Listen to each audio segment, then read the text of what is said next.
Louis-Pierre, bonjour. Je suis vraiment hyper heureux de t'accueillir ici dans mon salon et dans la messe créative pour parler ensemble de foi, d'art, de design. J'ai vraiment hâte de passer ces moments avec toi. Merci Seth de l'invitation. C'est un privilège de pouvoir participer à ton podcast. Merci, merci. Tu m'as dit que tu écoutais quelques épisodes déjà, donc tout à fait. Merci beaucoup. Toi et moi, c'est quand même une histoire de pas mal de nombre d'années maintenant. On a bossé ensemble pendant, je pense que c'est pendant 9 ans, à la Chapelle. On travaille tous les deux dans la même équipe, l'équipe Créa. Tu étais le responsable de tout l'aspect design, communication à la Chapelle. Et donc, c'était une équipe sur laquelle j'avais la responsabilité aussi. Et puis, franchement, de travailler avec toi dans mes proches collaborateurs, ça a été un charme pendant des années. Yes. Mon boss, mon ancien boss.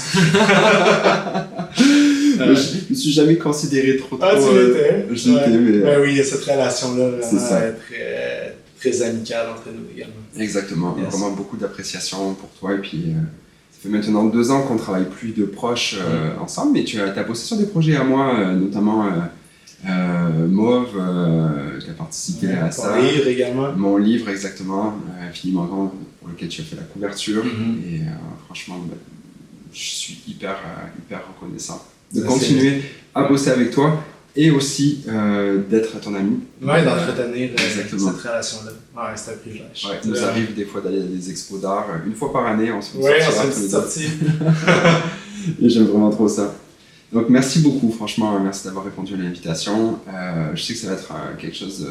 En fait, la conversation qu'on va avoir là, comme beaucoup de discussions que j'ai dans la messe créative, c'est souvent issu de discussions que j'ai d'abord avec les gens, où là je me dis, waouh, cette conversation-là, elle m'édifie et j'ai envie que ça puisse profiter au plus grand nombre. Donc c'est pour ça que je vous invite au micro. Parfait, ben, si on peut en faire profiter plusieurs de notre conversation, c'est ce le but. Trop bien. Yes. Donc moi j'ai une question pour toi. Tu portes plusieurs chapeaux. Tu es designer graphique, tu es artiste, tu es cofondateur de C'est la Bible aussi. Peux-tu nous partager en quelques mots ton parcours et comment ces différentes facettes se complètent en fait, les unes les autres? Ouais, ben, comme tu l'as introduit, moi forcément je suis chrétien depuis un très jeune âge, puis j'ai étudié en design graphique, donc je suis formé là-dedans, j'ai étudié à peu près de 6 ans dans le domaine. Donc, en sortant, j'étais, comme tu l'as dit, responsable de tout ce qui est communication, design à la Chapelle. Je me suis senti appelé au ministère, vraiment, puis des super belles années, des années où je me donnais vraiment l'objectif de contribuer à l'image, de faire rayonner l'image de l'Église à Montréal, plus précisément, au Québec, en francophonie. C'est quelque chose qui a toujours brûlé sous mon cœur. Dieu, forcément, mais aussi dans mon domaine, tout ce qui est design graphique, et peut-être plus précisément aussi tout ce qui est branding, identité graphique. Donc, j'ai fait plusieurs années à la Chapelle. Et ensuite, je me suis senti appelé à découvrir de nouveaux horizons, autant encore en design graphique, mais en art. Donc, comme tu l'as dit, je suis aussi artiste peintre. J'ai découvert cette pratique-là au courant de mon passage comme employé à la Chapelle. Puis je pense qu'on va avoir l'occasion d'en parler plus tard, mais j'ai développé cette pratique-là et en même temps, j'ai combiné un peu de design et art et ma foi, la Bible, donc l'objet qui exprime vraiment ma foi qui est la Bible, donc pour créer des livres d'art qui sont la Bible. Donc c'est vraiment la Bible en livre d'art. Donc c'est pas mal les différentes sphères. Donc présentement, je suis à mon compte Inside Out Studio. C'est le studio que j'ai créé qui combine les deux disciplines, design graphique et art. C'est excellent. Yes. Tu as été primé d'ailleurs dans ta carrière. Je pense que tu avais reçu un prix pour un projet que tu avais travaillé à l'échelle du Québec. Hein? Oui, j'ai travaillé en fait, en sortant de l'université, j'ai travaillé dans une grande firme de publicité au Québec. Et à travers cette firme-là, j'ai gagné des prix, un prix entre autres pour Amnesty International, une campagne de publicité qu'on a faite. Et j'ai tout le temps été vraiment appelé à la publicité, au message que peut véhiculer une image, que ça soit des fois en mots ou seulement en image, mais ça m'a tout le temps interpellé. Donc oui, quelques prix dans le domaine de la publicité. C'est énorme. Ouais. Puis comme designer, franchement, moi j'ai toujours été admiratif de ton travail, c'est toujours ingénieux, conceptuel. Puis on va parler d'ailleurs du design Yes. Et donc, tu commençais ta carrière comme designer graphique, notamment à La Chapelle, donc, et puis aussi en boîte de pub. Mais pourquoi l'Église elle a besoin d'un designer, selon toi? Ouais, bonne question. C'est pas un métier qu'on est habitué d'entendre dans les églises. On est habitué d'avoir des pasteurs, des responsables de louanges. Mais les designers, c'est un peu le métier, je peux dire, mal connu dans les églises ou peut-être moins bien considéré, dépendant des églises. J'ai eu la chance de tomber, je peux dire, dans une église où la créativité était vraiment beaucoup encouragée, à La Chapelle. Et ça m'a interpellé tout de suite. Donc, je me suis dit, moi, en tant que designer, comment je peux contribuer à faire rayonner mon église? Il y avait une place pour ça. En tant que bénévole, il y avait déjà des places ouvertes, même plus tard en tant que staff dans l'église, il y avait des places ouvertes pour ça. Donc, c'est vraiment un métier qui a été considéré. Puis pourquoi c'est important? Ben, tout simplement parce que je pense que l'église doit être vue, doit être entendu, puis la manière de promouvoir les choses au 21e siècle, c'est avec la publicité, c'est avec l'image, c'est avec ce qu'on véhicule, avec la communication. Donc, oui, je pense que pour ça, tout comme quand on va aller s'acheter une paire de baskets, une paire de souliers, on va dans un magasin qu'on connaît, un magasin qu'on apprécie, un magasin qu'on a déjà, qui a une belle image de marque, un magasin qui nous invite, qui est invitant. Contrairement à un magasin peut-être qu'on verrait sur le bord de la rue qui dit « vente de souliers ». On n'irait pas dans ce magasin-là parce qu'on ne le connaît pas, il n'y a pas une image qui est développée. C'est un peu l'image que je préfère parce que quand on veut découvrir Dieu, la place où découvrir Dieu, c'est dans une église. Ouais, je pense que les gens qui cherchent Dieu vont aller dans une église qui les ressemble. Et je pense que d'offrir une belle image de marque à l'église, un beau design, quelque chose d'attrayant, quelque chose qui est invitant, ben, c'est la première des choses à faire pour pouvoir, je pourrais dire, attirer les gens à Dieu, attirer les gens dans l'église. Oui, donc il y a cette dimension-là. Hein. Je pense que c'est quand même quelque chose d'assez nouveau dans l'église, en tout cas en francophonie, peut-être aux États-Unis depuis plus longtemps, mais il y a ce côté-là de brander son église. Puis on le voit d'ailleurs dans le monde francophone à l'heure actuelle. Avant, on voyait plus le nom de l'institution. Tu vois, par exemple, Assemblée de Dieu de telle ville, ou Église apostolique de nanana. Puis maintenant, on voit des noms d'églises apparaître. Donc La Chapelle, et puis des années de ça, Nouvelle Vie, on peut voir Momentum, Église Boom, Marseille. Et ça correspond, ouais, c'est vrai. Je pense qu'on voit ça, la tendance aux églises d'adopter une stratégie de marque finalement. Et la difficulté là-dedans, c'est, je pense qu'il y a des gens qui peuvent être très critiques envers ça, de se dire mais pourquoi on n'a pas besoin de... Mais je pense qu'il y a quand même un côté très très naturel que les gens aussi vont... Il y a quelque chose de très très fort, il y a un croisement identitaire qui se passe entre la façon dont les gens se perçoivent et dont ils perçoivent l'église à laquelle ils vont se rattacher finalement. Et je pense que la Chapelle a été très très forte là-dessus, a créé quand même une espèce d'image de marque qui était assez contemporaine, artistique. Et donc ça a lancé un grand mot, artistes, vous êtes les bienvenus ici. Oui, tout à fait. Tout à fait. Oui, puis comme tu l'as dit, je pense que je pense que la volonté des églises qui se brandent, comme tu disais, c'est en réaction à ce qu'on voit dans la société. Comme je disais tantôt, quand une entreprise est bien brandée, elle va mieux performer d'une certaine manière, elle va mieux rayonner dans son environnement. Donc, si c'est quelque chose qu'on veut pour l'Église, je pense que c'est une des méthodes, c'est pas la seule méthode forcément, parce que le contenu est-ce qu'il est aussi important que le contenant? C'est une bonne question à avoir. C'est ça, c'est travailler en fait sur le contenant. Toi, tu as travaillé sur le contenant. Oui, mon domaine, c'est le contenant, exactement. C'est l'enveloppe, mais mon domaine n'est pas le contenu. Il y a d'autres personnes, comme les pasteurs, par exemple, qui sont vraiment spécialisés là-dedans. Mais je me dis, pour inviter les gens à écouter le contenu, il faut avoir un beau contenant.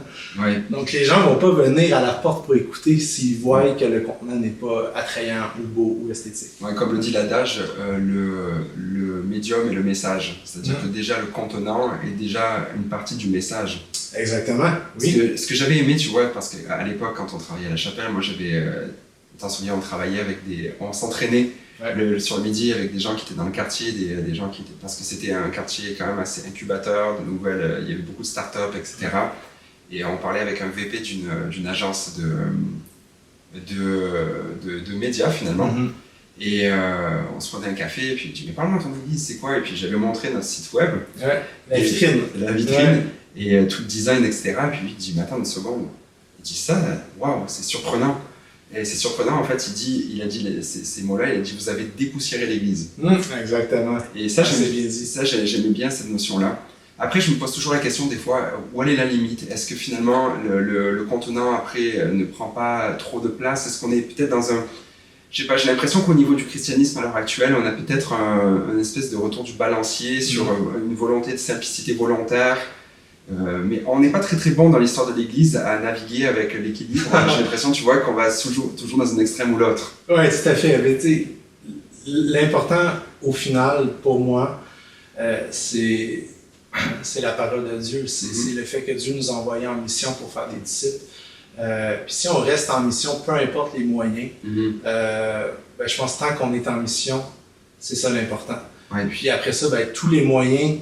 c'est une question aussi, est-ce que tous les moyens sont bons pour être en mission? Je pense qu'il y a un équilibre à avoir, il y a une sagesse à atteindre dans l'Église, mais qu'une Église ait un logo, une belle esthétique, des beaux designs, moi je pense qu'il n'y a rien de mal à ça. Au contraire, ça fait que des gens comme la personne que tu disais sont curieux, sont invités à se poser des questions, de dire l'Église n'est peut-être plus ce qu'elle était visuellement ou de manière... de manière extérieure dans la vitrine qu'on projette. Donc, ici au Québec, par exemple, il y a eu une réaction très forte au catholicisme dans les années 60. C'est pour ça qu'il y a à peu près peut-être un peu moins ou un peu plus d'1% de chrétiens évangéliques au Québec. C'est cette réaction-là, parce que l'image que projetait, il y a plein de dossiers dans ce que je dis, mais l'image que projetait le catholicisme au Québec était une image souvent considérée comme austère ou avec beaucoup de règlements. Ça fait partie d'un branding, ça aussi, veut pas. Oui, parce que c'est pas parce qu'il n'y a pas de branding fait par un designer qu'il n'y a pas un branding... Il y a un branding forcément qui s'impose. Exactement, il s'impose. Donc, soit on le définit, soit on le subit finalement. Exactement, bien dit. Et donc, en fait, toi, ton travail, c'était vraiment de définir quelque chose. Définir que ça soit quelque chose de concret, qui est pensé, qui est réfléchi, mais qui laisse tout le temps la porte qui a une ouverture, en fait, à du changement également. Parce qu'un branding ne peut pas être cristallisé dans le temps à tout jamais.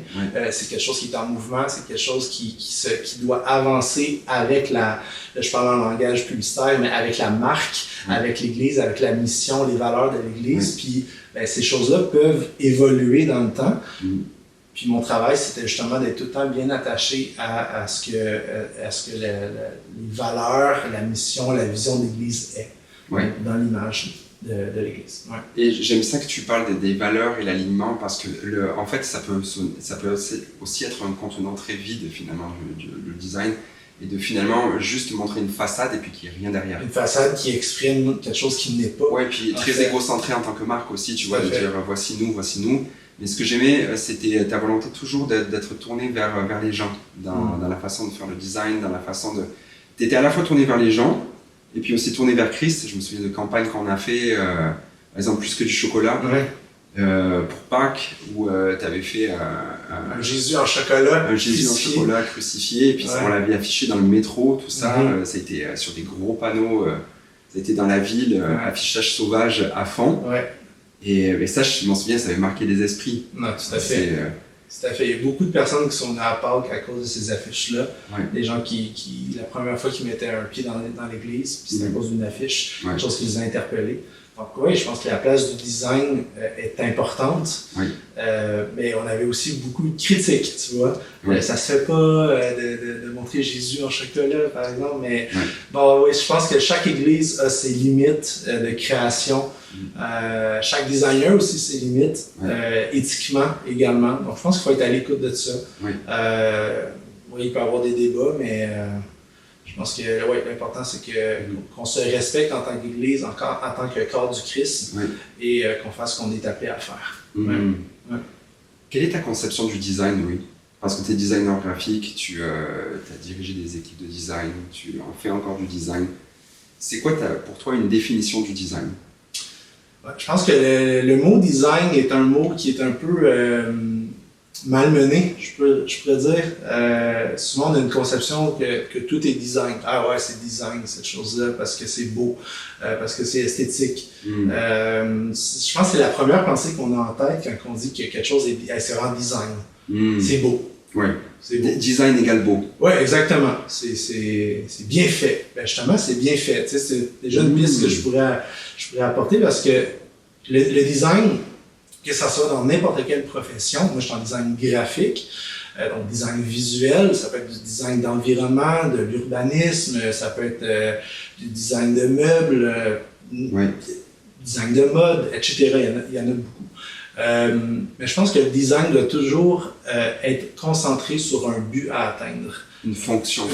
Oui, exactement. Une fonction. Donc, il doit y avoir quelqu'un je pourrais dire, qui lance un brief, quelqu'un qui dit « Hey, je veux atteindre cet objectif-là dans mon travail. » Moi, je suis en design graphique. Donc, j'aimerais avoir, par exemple, une communication web sur mon événement, mon concert. Donc, donc, pour répondre à ce but-là, on va designer des éléments, par exemple un site web, des posts médias sociaux, etc., un univers de contenu qui va pouvoir répondre aux besoins et atteindre le but de communiquer sur l'événement en question. Oui. Donc, oui, je pense que le design doit toujours répondre à un besoin. Par exemple, la chaise sur laquelle tu es assise, elle a 4 pattes. Si elle avait 3 pattes, je pense qu'elle n'atteindrait pas le but pour lequel elle est designée. Qu'on puisse s'asseoir dessus. Ouais. Donc, elle serait mal designée. Même si elle est super belle à 3 pattes, elle a des fioritures, de la décoration dessus, des belles couleurs, ben, elle serait pas design du tout. J'ai déjà entendu un designer dire, il se demandait la question, comment on pourrait rendre nos voitures, nos automobiles plus design? Puis, c'est une question qu'il a reçue, puis le designer a dit, je pense qu'à New York, ils ont vraiment bien compris, les taxis de New York ont vraiment bien compris comment rendre une voiture design, parce que les taxis sont jaunes. Donc, c'est quoi la fonction qu'on veut, c'est quoi la fonction ou l'objectif qu'on veut en voiture, c'est d'être safe, c'est d'être sécuritaire, c'est d'avoir un transport d'un point A à un point B sans avoir d'accident au final. Donc, que la voiture soit jaune, qu'elle soit voyante à ce point-là. Tout le monde reconnaît les taxis de New York.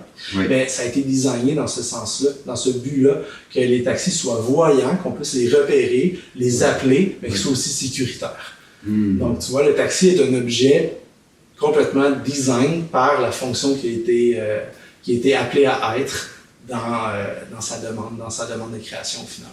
C'est fort.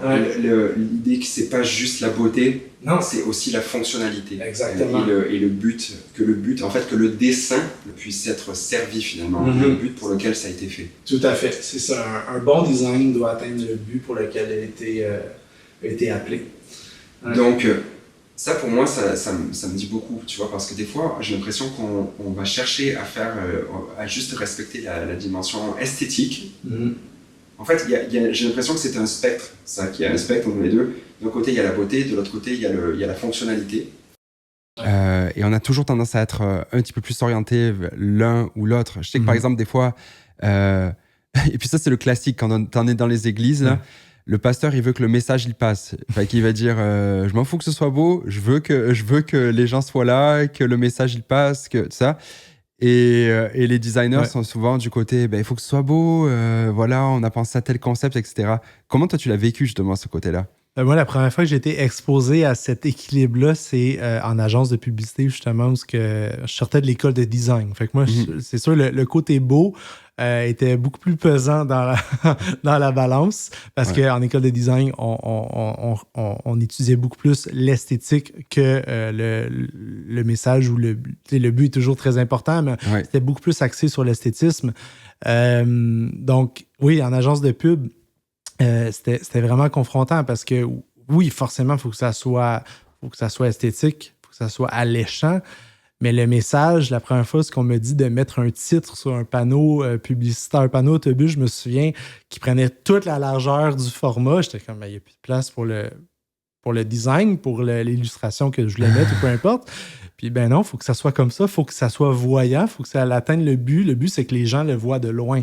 Donc, ça devenait un peu plus important que la beauté et l'esthétisme. Mais après ça, il fallait que je fasse avec cette contrainte-là pour rendre ça esthétique. Donc, il y a toujours une solution par la suite. Mais oui, l'équilibre est pas facile à atteindre. Je pense que l'équilibre parfait, est-ce qu'elle existe? Je pense que oui, si on travaille de manière acharnée sur un design avec beaucoup de déclinaisons, beaucoup de propositions, si on passe beaucoup de temps dans la création, dans ce processus-là, on arrive à un ou des résultats qui sont satisfaisants. Puis moi, j'ai toujours travaillé de cette manière-là où je ne peux pas me satisfaire d'une seule option.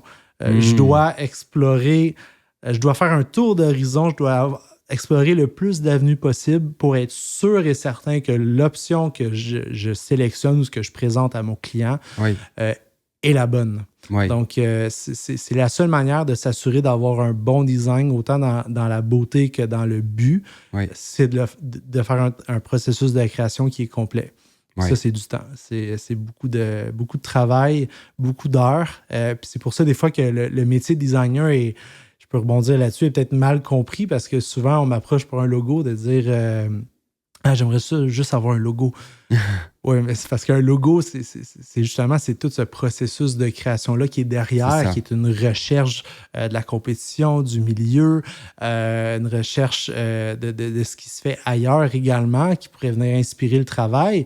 Ensuite, il y a des dizaines et des dizaines d'heures d'esquisse, de travail à l'ordinateur, de raffinement. Donc, c'est pas un simple logo sur une napkin. Non, c'est ça. Donc, oui, c'est beaucoup de temps.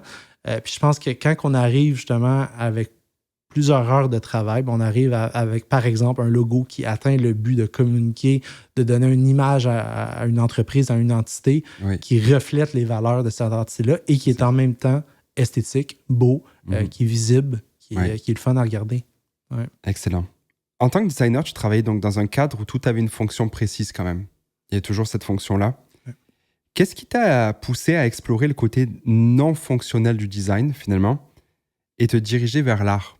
Parce qu'avec Inside Art Studio, tu as une portion qui est design graphique, tu continues de faire de l'image de marque, tu continues de faire des projets de design, mais tu as aussi maintenant vraiment toute une activité artistique. Oui, tout à fait. Je ne l'avais pas avant, cette activité artistique-là que tu parles. Puis je pense que pendant que je travaillais à La Chapelle, toujours dans ce volet-là, design,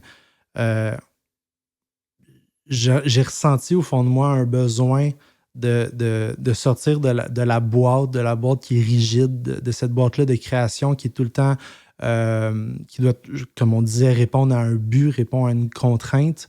Je voulais en fait créer sans attente. Je voulais créer pour me libérer l'esprit, surtout pour honorer, glorifier Dieu en tant que chrétien. Parce que oui, je le faisais en design, mais c'était toujours pour répondre à un brief, par exemple. Oui. C'était toujours dans un but précis. Donc, après ça, de commencer à peinturer, de laisser aller ce qui est en moi, naturellement sortir, c'est une pratique que j'avais jamais expérimentée avant. Puis, j'ai pas été l'enfant là, qui dessinait bien ou qui peinturait. Non, j'ai jamais vraiment pratiqué, à part en graphisme, quelques cours de peinture, mais même à ce moment-là, j'ai jamais fait « Hey, je veux peinturer ». Plus tard. Non, alors, peinturer, pour tous les amis français qui nous écoutent, c'est peindre en québécois. Peinturer. En québécois. Je vais sûrement le dire plusieurs fois aujourd'hui. Merci de le rappeler. Donc, c'est pour ça. Je voulais en quelque sorte m'évader de ce cadre rigide qui est le design. Puis je pense qu'il y a un lien intéressant à faire entre ce qui est un artisan et un artiste. C'est quoi la différence que tu fais, toi? Artisan, le mot, on ne l'utilise plus vraiment de nos jours ou peu. Mais pour moi, artisan égale designer. Un artisan devait confectionner quelque chose. Je parle dans le passé parce que c'était beaucoup plus utilisé avant le terme, mais devait confectionner quelque chose pour répondre à un but précis, comme on disait. Donc, ça peut être n'importe quoi en art, mais c'était vraiment pour que l'objet en question puisse servir le client. Et un artiste, c'est complètement le contraire.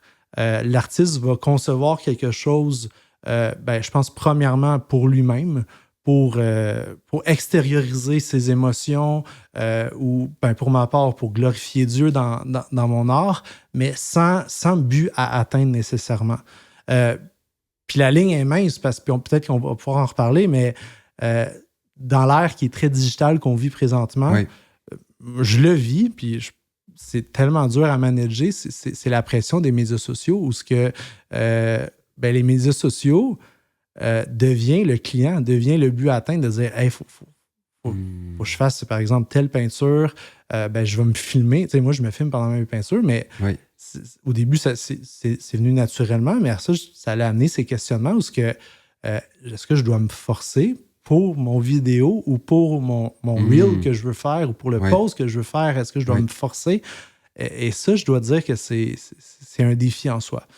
D'accord. Donc, l'idée, en fait, pour toi, la différence que tu vois entre l'artiste et l'artisan, c'est que l'artiste s'affranchit finalement du but technique, finalement. Oui, le but technique, c'est intéressant, pour moi, ça fait écho à un livre de Rick Rubin qui s'appelle The Creative Act, qui est fascinant. L'artiste, en fait, lui, comme on le définit, c'est que l'artiste, c'est vraiment au niveau de la pensée. Mm-hmm. L'artisan, c'est au niveau de la manufacture, après, ce qui va se passer au niveau technique. Puis ça me fait vraiment penser dans ton cheminement aussi à Andy Warhol, qui est figure de proue du pop art. Mm-hmm. On pense à toutes les Soup Campbell, les Marilyn, les Elvis, etc. Un artiste assez hallucinant, qui lui a commencé comme designer. Alors, après toute proportion gardée, il a commencé designer, il a fait des pochettes d'albums pour The Velvet Underground, vous savez, la banane. Oui, tout à fait. Pour aussi des Rolling Stones. Ouais. Et puis, il a finalement après transitionné, consciemment ou inconsciemment, vers plus une pratique artistique. J'ai l'impression aussi c'est ce que tu amorces comme transition et que tu gardes peut-être en tension de ton côté. Ouais. Et ce que je trouve intéressant là-dedans, c'est que, premièrement, il y a un côté très poreux. Finalement, la différence entre les deux, j'ai l'impression qu'elle se situe sur le spectre de la fonctionnalité et de la beauté, finalement. Il y a un côté poreux. À quel moment on cesse d'être designer et à quel moment on commence à être artiste ou alors artiste-artisan.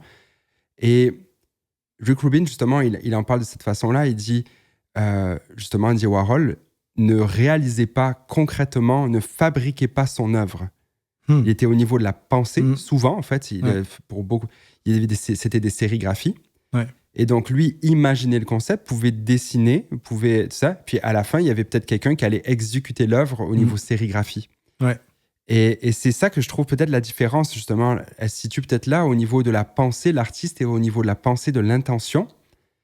Et finalement, après, l'artisan va se retrouver au niveau de la technique ou alors de l'accomplissement du travail. Oui, dans le cas de Andy Warhol, c'était dans le but d'accomplir, de mettre en image la pensée de Warhol. Donc, on avait besoin d'un artisan pour faire ça, parce que l'artisan, lui, était dépourvu de toute signification. Pour lui, ça voulait peut-être rien dire ce que Warhol lui demandait. Mais oui, c'est vraiment cette transition-là que j'ai effectuée. Une transition, c'est vraiment... Des fois, je mets mon chapeau de designer, d'artisan. Des fois, je mets mon chapeau d'artiste. Puis c'est dans des fonctions, des buts complètement différents. Puis je me sens bien là-dedans. C'est vraiment une nouveauté dans ma vie d'explorer l'art. C'est quelque chose que ça m'apporte quelque chose que le design ne m'apportait pas, surtout dans le côté spirituel de la chose. Ça répond à quel besoin pour toi? Quand tu peins, c'est quoi le besoin que tu exprimes? Je pourrais comparer à la même je pourrais dire, sensation que quand on est en adoration, en louange, par exemple, quand il y a du worship, de la louange. Pour moi, c'est la même chose. Quand je peins, je suis en train d'honorer Dieu, de lui rendre gloire. Puis, tu citais Rick Rubin tantôt. Rick Rubin a aussi dit « It's all an offering to God ». Tout est à propos de donner une offrande à Dieu. Ça représente vraiment ça pour moi. J'ai plusieurs styles que j'explore, mais quand vraiment je suis dans l'abstrait pur, j'essaie d'honorer Dieu avec ça. Et ça, tu as l'impression que tu peux pas le faire en faisant du graphisme Dans ta job de designer? C'est une bonne question, honnêtement. Peut-être que... je pense que oui, c'est possible, tout à fait. Mais moi, personnellement, je le ressentais moins. D'accord. Je le ressentais moins. C'est quoi finalement? Pourquoi tu le ressens moins ou pourquoi tu le ressens plus? Qu'est-ce qui fait que dans ta pratique artistique, tu te ressens beaucoup plus connecté à cette dimension-là qui est transcendante finalement? Je pense que c'est l'aspect... c'est l'aspect que je suis seul avec Dieu et avec moi-même. Quand je suis en train de designer, il y a tout le temps cet intermédiaire-là qui est le client. Donc, ouais, ça n'empêche pas qu'on peut faire du design une offrande à Dieu, comme je disais. Mais pour mon cas personnel, c'est un acte d'adoration qui est très introspective, qui est très dans le silence, dans la solitude. Oui, je suis seul avec mon canevas et Dieu. Et je laisse la magie opérer. Donc, c'est excellent. C'est difficile à définir parce que c'est difficile à définir. C'est abstrait, c'est personnel. Donc, ouais. Il y a une chose qui me marque, si en ce moment je suis en train de te regarder, mais juste derrière toi, en fait, il y a une œuvre que tu as faite et que je t'ai achetée il y a maintenant 1 an et demi à peu près, qui s'appelle Instinct. Ouais. C'est une œuvre abstraite. Ça fait partie de ton travail à l'heure actuelle. Quelle dimension ou qu'est-ce que ça représente pour toi l'instinct dans ta pratique à l'heure actuelle? Ouais. Cette toile-là, Instinct, c'est... je pense que c'est la toile que je l'ai faite au début de ma pratique artistique. Là, c'est dans les premières toiles que j'ai faites. Elle représente vraiment bien l'attitude dans laquelle je veux peindre. Je dis pas que je peins parce que des fois, j'essaie des nouvelles choses puis je suis dans des attitudes différentes, mais une attitude que je privilégie fortement est l'instinct et de se laisser aller, de ne finalement rien contrôler. C'est vraiment un monde inconnu. C'est un monde qui... c'est un endroit, des fois même, qui peut faire peur. Mais je pense que c'est à travers ce processus-là que peut naître des chefs-d'œuvre, des œuvres qui vraiment, en tout cas pour moi, parlent de Dieu, parlent de qui est Dieu, parce que Dieu est tellement intangible, c'est vraiment à ça que je m'intéresse dans ma pratique, tout ce qui est intangible, tout ce qui est invisible dans le monde spirituel, de donner une image à ce monde-là qui nous entoure. Qui est non matériel, finalement. Exactement. Il y a un verset qui représente vraiment bien ça, je vais le lire, c'est Romains 1,20. Ça dit car depuis la création du monde, les perfections invisibles de Dieu, sa puissance éternelle et sa divinité se voient dans ses œuvres quand on y réfléchit. Ils n'ont donc aucune excuse. Ouais. C'est donc les perfections invisibles de Dieu. Ouais. Ça le dit, sont invisibles. Mais elles se matérialisent. Elles se matérialisent dans la création, dans la lumière, dans le vent, dans la nature, dans les océans. Toute la création qu'on peut voir qui nous entoure, elle se matérialise là. Puis Paul est en train de dire qu'on peut les voir. Tu sais, c'est invisible, mais on peut les voir. Donc, je fais comme, wow, c'est quand même une contradiction. Oui. Mais je me suis dit, pourquoi pas essayer de me fixer à ce verset-là pour moi, dans ma pratique artistique, essayer de voir les perfections invisibles de Dieu dans mes peintures. Wow. Puisqu'on peut les voir, puis sans prétention, là, je veux dire, Dieu Tout-Puissant a créé l'univers et le monde entier. J'ai pas l'ambition d'arriver à la hauteur de... vraiment pas de ça, mais dans toute mon humilité, dans l'être humain que je suis, si je suis capable de créer puis de laisser une image du Dieu Tout-Puissant que j'aime, que j'adore, ma mission va être accomplie ici. Ouais. C'est excellent. Donc, avec Instinct, c'est une toile que tu as réalisée en quelques secondes. Ah oui, je pense que c'est 15 secondes. 15 secondes. Oui, c'est... puis des fois, ça choque, hein? Des fois, 15 secondes, puis combien t'avant? Ça fait cher la seconde. Ouais. Exactement. Je regrette pas du tout. Ouais, non. Je regrette pas du tout. Je t'ai fait un bon prix. Oui, c'est vrai. En fait, moi, c'est venu me parler quand même, ça, tu vois, cette œuvre-là. Pourquoi ? Parce que je suis un artiste qui, je pense, réfléchit beaucoup. Mm-hmm. Et pendant toute une partie de ma vie en tant qu'artiste, je travaillais plus d'une façon cognitive, c'est-à-dire par la pensée, tu vois. Je voulais un petit peu plus maîtriser, contrôler mon œuvre. Mm-hmm. Tout est réfléchi. Ouais, beaucoup. C'est assez stratégique au début de la création. Le côté me laisser aller, tu vois, c'était beaucoup plus. Je pense que j'ai toujours un mélange des deux, mais la portion cognitive était peut-être plus grande. Ok, ouais. Et c'était un moment de ma vie où je voulais beaucoup plus ressentir, où je m'autorisais à ressentir les choses qui se passaient à l'intérieur. Et à beaucoup plus travailler mon art d'une façon qui allait être à l'écoute de mes émotions et beaucoup plus connecté à mes instincts aussi. Ouais. Et donc, quand j'ai vu cette œuvre-là, et puis tu m'as dit, ça, je l'ai faite en quelques secondes. En fait, pour moi, de l'afficher dans mon salon, comme ça, de la peindre dans mon salon, c'est un rappel constant de connecte-toi à ton instinct. Te laisse pas juste aller à ce que tu réfléchis, ce que tu double réfléchis, triple réfléchis, ruminer. Non, attache-toi à ton instinct. Qu'est-ce que tu ressens dans le moment? Et ça, moi, je sais que ça m'a beaucoup aidé. Ouais. Wow. Est-ce que c'est un petit peu cette... C'est ça qui est beau avec l'art, c'est que l'attitude dans laquelle moi j'ai créé cette pièce-là est forcément par son nom. Instinct, c'était d'y aller d'un geste très fluide, d'un geste très rapide, puis d'exprimer le fait que je ne suis pas en train de réfléchir, en train de faire cette œuvre. Mais ce qui est beau avec l'art, c'est que ça devient personnel à toi dans ta vie. Oui. C'est ça qui est magnifique avec l'interprétation qu'on peut faire de certaines œuvres d'art, c'est que ça vient rechercher des parcelles de vie, des parcelles de qui tu es en tant qu'être humain. Oui. Puis, moi, c'est...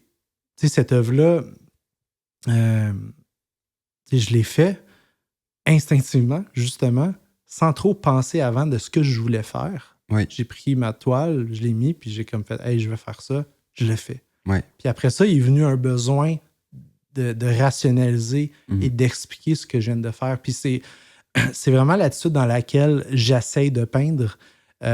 Souvent, comme je disais tantôt, c'est que je vais essayer de déjà instinctivement me mettre une palette de couleurs, me dire quel médium je vais utiliser. L'acrylique, de la peinture à l'eau, de quelle manière je vais créer ma toile, quel pinceau je vais utiliser. Mais quand on fait fi de tous ces facteurs-là, puis on fait juste commencer à peindre, on rentre dans ce que je pourrais appeler une dimension qui est pour moi, qui me rapproche de Dieu, qui est très spirituel. Qui est très spirituel, oui. Oui, exactement. Parce que la rationalisation de ce que tu es en train de faire n'est pas présente. Ouais. Donc, tu n'es pas concentré sur plusieurs facteurs. Tu fais juste peindre, tu fais juste prendre la toile, tu l'amènes. Moi, je l'amène d'un lieu à l'autre, je la fais influencer avec des fois des éléments extérieurs. On pourra peut-être en parler aussi plus tard. Donc, je la fais. En fait, j'explore. C'est vraiment. Je pourrais qualifier ma pratique comme je suis un explorateur un peu parce que je ne me satisfais pas. Il y a plusieurs artistes qu'on peut connaître qui ont un style bien précis à eux. Qui font toujours la même chose. C'est très honorable, c'est très bien. Mais personnellement, je ne suis pas capable de me satisfaire d'un style en particulier. C'est très personnel, c'est dans ma pratique artistique. Je pense que du moment où je suis satisfait de quelque chose, que je suis fier, je suis content de ce que j'ai fait, je vais sentir le besoin d'explorer quelque chose d'autre. Un autre médium, un autre format, une autre manière de créer. T'es un curieux sur de nature. Tout le temps été comme ça. C'est vraiment bon ce que tu dis. J'aime le fait que en fait, tu avais une pensée directrice au début de ça, c'est-à-dire d'y aller instinctivement. Moi, j'ai ressenti ça, mais en même temps, ça a eu un sens très propre pour moi. Donc, tout à fait. Il n'y a pas cette dimension-là où tu veux imposer un sens sur ton œuvre et puis qu'on le reçoive d'une façon passive, mais en fait, tu laisses le spectateur, finalement, y donner son sens. Exactement. C'est la réalité d'une œuvre réside, si on peut imaginer un triangle, réside en 3 aspects. Il y a le créateur, il y a l'œuvre en question, la création et le spectateur.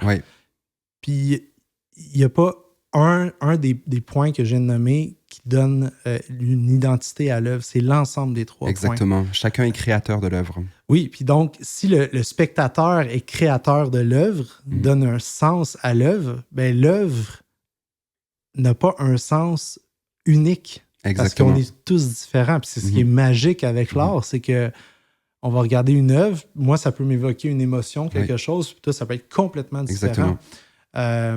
Donc, le spectateur est vraiment primordial dans l'identité d'une œuvre. Exactement. C'est ce qui donne, en fait, les identités à une œuvre.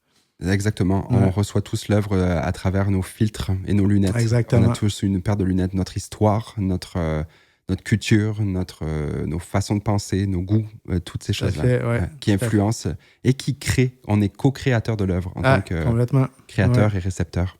Totalement. J'ai l'impression que dans ta démarche, tu en as parlé tout à l'heure, il y avait ce côté-là que tu voulais relâcher le contrôle sur la création. Et ça, je trouve que c'est vraiment quelque chose de très pertinent qui peut parler pas juste à tous ceux qui sont dans le design graphique ou alors dans les arts graphiques à l'heure actuelle. Tu sais, moi, en tant que musicien, je me rends compte que souvent, on veut imposer un sens sur nos œuvres. Et puis, pour ça, on a le langage pour le faire. Ouais. Donc, on a des textes en tant que chanson. En fait, je me rends compte que on est trop souvent dans le contrôle de vouloir dire ça, c'est ça que je veux déjà, premièrement, le contrôle je veux que ce soit ça que les gens entendent ou qu'ils le reçoivent, qui est le message, de vouloir contrôler finalement ce que les gens vont pouvoir ressentir. Ouais. Ou alors même, par rapport à notre œuvre, de se dire c'est ça que je veux absolument que ce soit.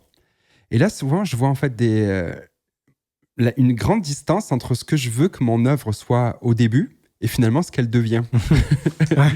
Des fois, il y a des chansons en fait, que j'ai commencées qui étaient en mode je veux que ce soit ça, je veux que ce soit intimiste, puis que ça parle de ça. Et puis finalement, je me rends compte au fur et à mesure, alors que j'étais en train de me laisser aller à mes instincts, ce n'était pas ce que je voulais que l'œuvre soit qui est arrivé, mais c'est ce que l'œuvre voulait en elle-même qui est arrivé finalement. Oui, tout à fait. Je crois qu'il y a dans cette perte de contrôle-là un acte salvateur pour nous artistes, de dire je relâche le contrôle. Parce que trop souvent, notre art est généré par le contrôle et c'est inhibiteur à fond.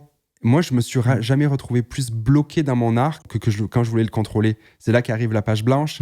Alors que quand je me laisse la possibilité d'explorer, comme tu parles, en fait, c'est souvent de cette exploration-là que naît des œuvres qui sont vraiment très représentatives à toi. Parce que tu n'es pas dans un désir de contrôler. Tu es dans de l'exploration. Donc, et de l'écoute. De l'écoute, tout peut arriver. Honnêtement, pour être honnête, des fois, c'est très décevant. Honnêtement, des fois, c'est... Il y a un artiste français, Pierre Soulages, qui, lui, disait que quand il n'était pas totalement 100% satisfait de ses toiles, il les brûlait. Wow. C'est très radical, mais ça démontre quand même un élan de perfectionnisme absolu, là, de dire... puis il y avait sensiblement cette démarche-là d'exploration. Mais c'est juste pour dire que des fois, ça arrive à des résultats peut-être qu'on a exploré une partie de notre travail ou une zone qui ne nous plaît pas, puis ça peut arriver. Ça fait partie du processus. Oui, c'est ça. On n'est pas toujours content du résultat, mais par contre, le processus que l'on aura adopté, ça vaut la peine. Oui, c'est ça. C'est risqué. Puis pour parler de risque, j'aime bien une citation de l'artiste Marc Rothko, un artiste impressionniste du 20e siècle, qui dit que l'art est une aventure dans un monde inconnu, que seuls ceux qui veulent y prendre le risque peuvent y explorer.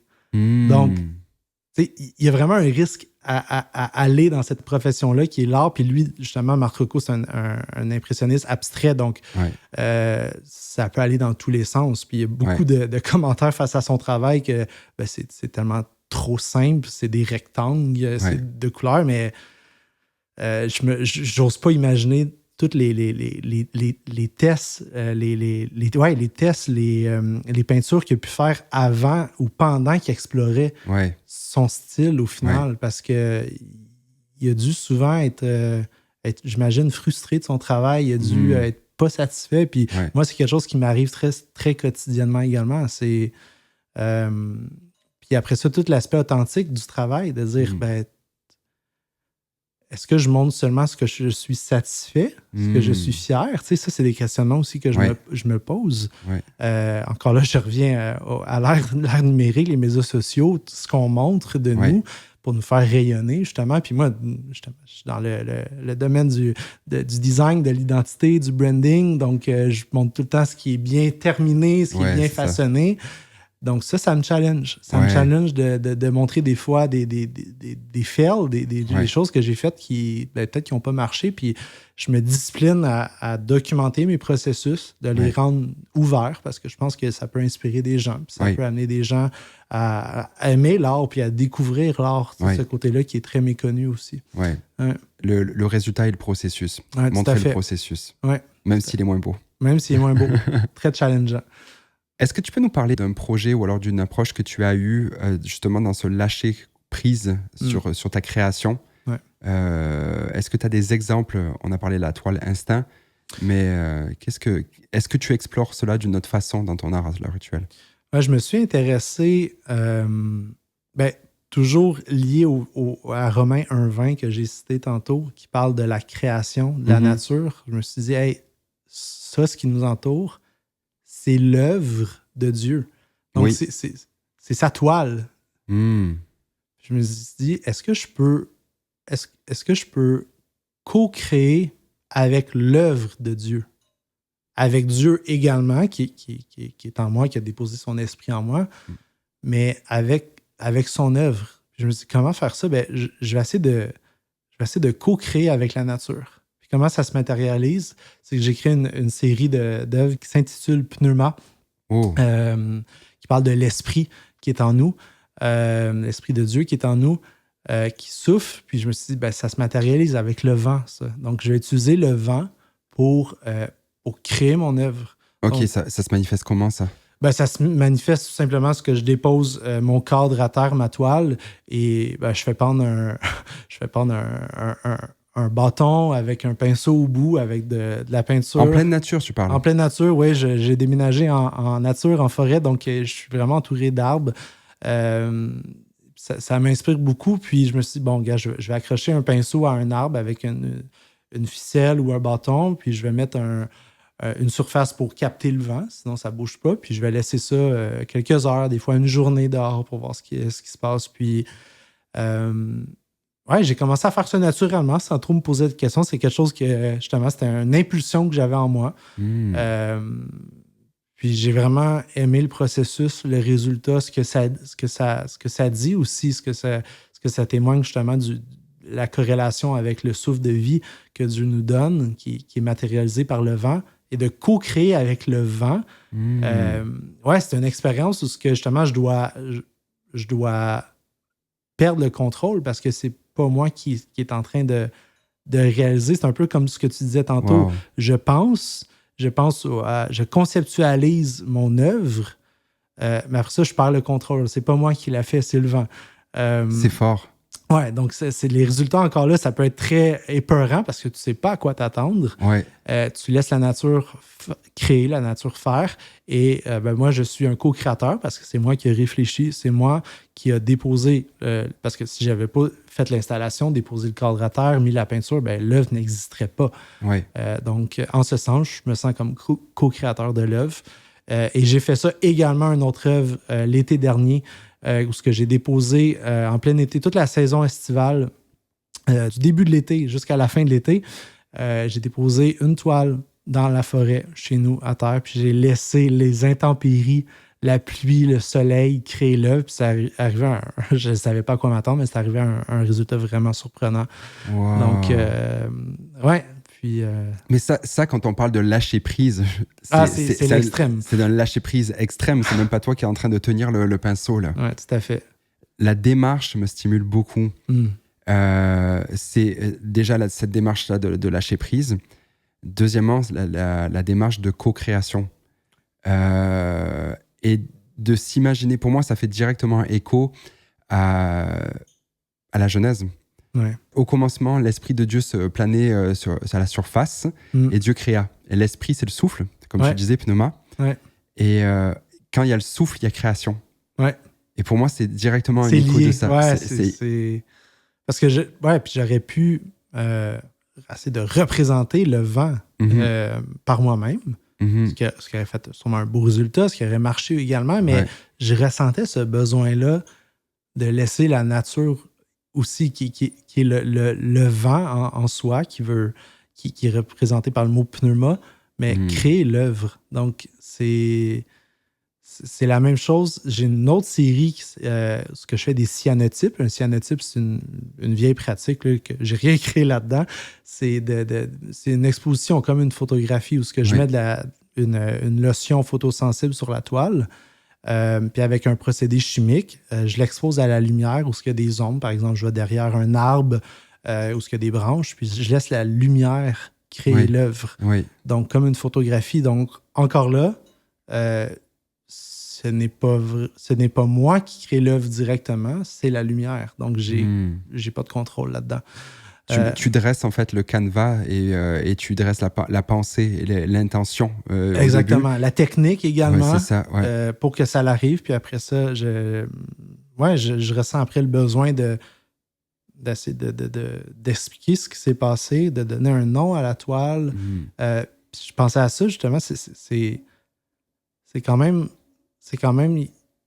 ressemblant à ce qui s'est passé pendant la création. Parce que en termes de création, Dieu créa le soleil, il donne le nom lumière. Dieu crée la noirceur, il appelle ça ténèbres. Donc, il y a tout le temps l'acte de création qui est fait. Et ensuite, il y a le besoin d'appeler les choses. De nommer les choses. Nommer les choses. Ouais. Puis Dieu, ensuite, nous donne, l'autorité de nommer les animaux sur la terre quand il nous donne cet ordre-là de nommer les animaux qui nous entourent. Donc, je me dis, hey, ça, c'est quand même un bel exemple d'une démarche artistique que je peux essayer aussi de reproduire, de créer. Puis ensuite de sentir le besoin, de donner un nom à ce que j'ai fait, d'expliquer ce que j'ai fait. Parce que je pense que c'est très humain, ça. Hein? C'est très humain, la quête de sens. En fait, nous sommes des machines à histoire. Nous avons besoin d'articuler ce que nous vivons à travers le fait de leur donner un sens et de donner un langage. Oui, tout à fait. On est très, très mal avec qu'est-ce qui s'est passé et si on n'arrive pas à mettre les mots dessus. Oui. Puis c'est quand j'ai commencé à peindre, puis toutes les je veux pas commenter, il y a des bonnes manières de peindre ou des mauvaises. C'est vraiment chaque artiste découvre sa démarche artistique. Mais moi, au début, je ressentais le besoin d'expliquer les choses avant. Donc, je me suis dit, qu'est-ce que je fais là? Quelle toile que je fais? C'est de quoi je veux que ça parle. C'est correct. Mais je me sentais encore là, emboîté, comme en design, comme que je dois répondre à un besoin, que ça doit ressembler à ça. Puis je me suis dit, non, je ne crée pas. Personnellement, je ne crée pas pour ça. Je ne crée justement pour être libre de tout but à atteindre. Donc, c'est là que j'ai inversé. J'ai inversé la pratique, parce que je me suis dit, je vais tout faire ça, soit pendant, je vais nommer les choses, je vais expliquer ma toile pendant que je la crée ou après. Donc, ça donne place à un lâcher-prise constant pendant la pratique où ce que je peux me permettre de faire, ce que je veux sans que je sois obligé de répondre à un but. Ouais. C'est énorme. Je trouve en fait que ton geste, même s'il est à l'extrême, je trouve, en fait, c'est un encouragement énorme pour tous les créatifs et tous les créateurs de se dire, OK, je vais oser y aller intuitivement, laisser mon intuition parler au début de la création et après de faire du sens au fur et à mesure que les choses vont aller. Et le sens va se révéler à moi. Oui, tout à fait. Il va venir naturellement. Des fois, il va être très présent, ça va vraiment popper dans tes yeux. Des fois, ça va être très discret, ça va être comme un murmure, quelque chose qui... Puis des fois, ça va me parler beaucoup à moi. Je monte l'œuvre à mes amis, puis ils ne comprennent pas ce qui se passe. C'est très abstrait ce que je fais souvent, donc c'est correct. C'est correct aussi. Parce que l'art, comme on disait tantôt, ça peut parler différemment à toutes sortes de personnes. Puis je ne crée pas pour satisfaire des gens. Je crée, comme je disais tantôt, pour honorer Dieu, pour découvrir Dieu. Je peins pour découvrir Dieu. Ça m'aide à comprendre Dieu. Ça m'aide à rentrer en relation, en communication. Je prie pendant que je peins. Ouais. Je pense à des gens.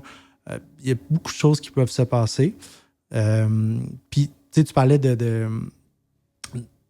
d'équilibre ou de balance, dans le sens que je ne fais pas que de la peinture abstraite. J'essaie d'être ouvert aussi à d'autres formes de peinture, par exemple. Figuratif. Je peins pas des paysages, par exemple. On n'est pas tous appelés au même à des styles précis, mais par exemple, je vais explorer la typographie ou les mots. Je vais faire du collage également. Donc, je pense qu'en tant qu'artiste, on peut avoir quelque chose vraiment à cœur, comme je suis en train d'expliquer de ma pratique, mais de s'ouvrir à d'autres pratiques également, de ne pas faire toujours la même chose. Je pense que ça peut être très bénéfique pour l'artiste en question, parce que ça va juste y ouvrir, ça va développer son sens créatif, ça va ouvrir sa pensée, ça va donner place à des opportunités peut-être qu'il n'aurait pas pu explorer si ça n'avait pas été de lâcher prise, puis de découvrir des choses. On va parler du projet Cela. Oui. Tu es cofondateur donc de Cela, un projet qui veut mettre à l'honneur la Bible, mais sous la forme d'un livre d'art. Ouais. Là, il y a déjà les Proverbes qui ont été sortis. Oui, l'Évangile de Jean et les Proverbes. Jean et les Proverbes qui ont été sortis. Donc, un beau livre d'art. J'ai l'impression, en fait, que ce projet-là, même si on le voit depuis tantôt, tu intègres ta foi directement dans ta démarche artistique. Mais j'ai l'impression que ça, c'est un projet qui a vraiment, où les deux sont très entremêlés. Pour toi, la Bible, est-ce qu'elle peut être perçue comme un objet d'art?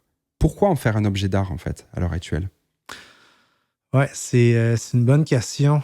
Je pense qu'on était habitués, dépendant de notre génération, là, mais je pense que la majorité des générations ont été habituées à la Bible qu'on connaît, là, la Bible avec les petits caractères, les pages très fines. Ouais. Mais il ne faut pas oublier qu'avant ça, puis je parle vraiment avant, à l'époque de la Renaissance, Moyen-Âge même aussi, je pense. Au Moyen-Âge, oui, également, il y avait les Bibles étaient des œuvres d'art.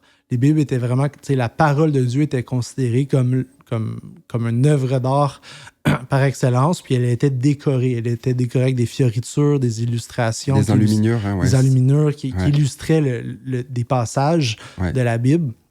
Puis avec l'industrialisation, l'impression, l'imprimerie, on a perdu ça parce que, après ça, les profits, vendre les Bibles, etc., ça peut coûter cher, produire des Bibles avec de la couleur, etc. Donc, on est venu aux Bibles qu'on connaît. Mais je pense que, la Bible est pour moi la plus belle des œuvres d'art. C'est l'explication de qui est Dieu manifesté en Jésus. Et de tout le récit biblique qui est de l'Ancien Testament jusqu'à l'Apocalypse, tous ces textes-là, pour moi, c'est une œuvre d'art. Donc, pourquoi ne pas, je pourrais dire, j'ai la misère à dire embellir, parce qu'en soi, c'est une œuvre d'art, mais... accompagner ces textes-là d'œuvres, de visuels qui nous font aussi réfléchir. Puis c'est pas pour tout le monde, parce que c'est pas tout le monde qui est visuel, c'est pas tout le monde qui est très adoratif, contemplatif, je pourrais dire. Des gens plus cartésiens, par exemple. Donc, c'est pas pour tout le monde, mais en tout cas, pour moi, c'est une Bible, c'est un livre qui m'accompagne dans mes temps de lecture, qui fait toute la différence. Parce que étant très visuel, étant attaché à ce qui est visuel, de voir un paysage, par exemple, ou une œuvre abstraite accompagner un texte, ça peut m'amener dans des réflexions que je n'aurais peut-être pas eues si j'avais juste le texte devant moi. S'il y a quelque chose qui m'accompagne, qui me guide dans ma lecture, quelque chose de visuel, ça amène une autre dimension à ma lecture. Wow. Ouais. Ok, donc c'est vraiment cette volonté-là d'agrémenter le texte biblique avec, et de faire écho au texte biblique aussi. Peut-être d'avoir une espèce de narratif en parallèle à travers les œuvres peu importe comment les gens s'approprient l'œuvre, justement, Tout peu à importe fait. le narratif qu'ils se mettent, Exactement. mais de faire vivre, de se côtoyer l'art de la parole et l'art de la révélation biblique, de la révélation divine, et l'art aussi du Dieu qui se révèle. En fait, c'est ça, Dieu qui se révèle aussi à travers l'art. À travers une image. À travers une image aussi, Ouais, exactement. Et qui continue de souffler aussi à travers les artistes, Exactement. à travers nos vies. Ouais. Je pense que ça peut toucher des gens. Des gens, il y a déjà des témoignages. Une personne qui me dit que elle avait déjà lu ce passage-là de la Bible dans Jean, mais qu'elle l'a relu justement avec l'image qui l'accompagnait, puis elle est tombée en larmes, puis elle a médité devant cette image-là pendant plusieurs minutes. Puis ce passage-là l'avait jamais atteint à ce point-là. Donc oui, je pense que l'art peut nous amener plus proche de Dieu. Ouais. Sous la forme qu'elle peut être. Ouais. Mais oui, je pense qu'elle a une place. Ouais. Puis, si les gens sont sensibles à l'art, si les gens aiment être inspirés pendant leur lecture, ben, je pense que c'est un bel outil pour le faire. Ouais. Ouais. L'art, c'est Eva Flamand dans un des premiers épisodes de La Messe créative qui dit l'art, c'est la transparence au sacré. Ça fait partie justement du texte de Romains 1. C'est que Dieu se révèle aussi à travers la création et nos créations aussi. À travers l'art, on peut apercevoir Dieu derrière. Oui, tout à fait. Et donc, de l'exprimer de cette façon-là, c'est hyper pertinent. Oui, tout à fait. Puis c'est un projet que j'espère qu'il va durer longtemps. T'sais, on est à 2 livres. Oui. Notre rêve, c'est de tous les faire au final. Wow. C'est un projet qui, je crois, en francophonie, il y a plusieurs livres qui existent déjà de ce type-là, mais en francophonie, il n'y a pas beaucoup de choses qui se fait. Donc, je pense en français, si on est capable de... Pour les gens, justement, qui sont sensibles à l'art, à ce qui est visuel, s'ils peuvent avoir cet outil-là, cette ressource-là entre les mains pour méditer, pour accompagner leur temps de lecture, puis les amener plus proches de Dieu, l'objectif de celle-là va être accompli. Puis, pendant qu'ils font ça, puis le nom le dit, celle-là, c'est un nom qui revient souvent dans les psaumes. Souvent, on va les repose dans les psaumes, mais à l'origine, le terme, c'est celle-là, qui veut dire de prendre un moment d'arrêt, prendre une pause. C'est ce qu'on veut pour ces personnes-là qui lisent nos livres. Comme la personne que je parlais tantôt, elle a pris un long temps d'arrêt en train de méditer sur ça peut être seulement la parole, ça peut être l'image, ça peut être les deux, mais juste de prendre un temps de s'arrêter dans le train-train quotidien de la vie qui va trop vite. On le sait pour les chrétiens, c'est un challenge de lire sa Bible régulièrement. Mais si ça peut être un outil pour ça, mission accomplie. C'est excellent. Yes. Je te remercie beaucoup, Louis. Qu'est-ce que tu aimerais dire en tant qu'artiste, en tant que designer? Quel message souhaites-tu transmettre à ceux qui t'écoutent, qu'ils soient créateurs ou simples amateurs de beauté? Je pense que mon message serait de ne jamais arrêter de créer.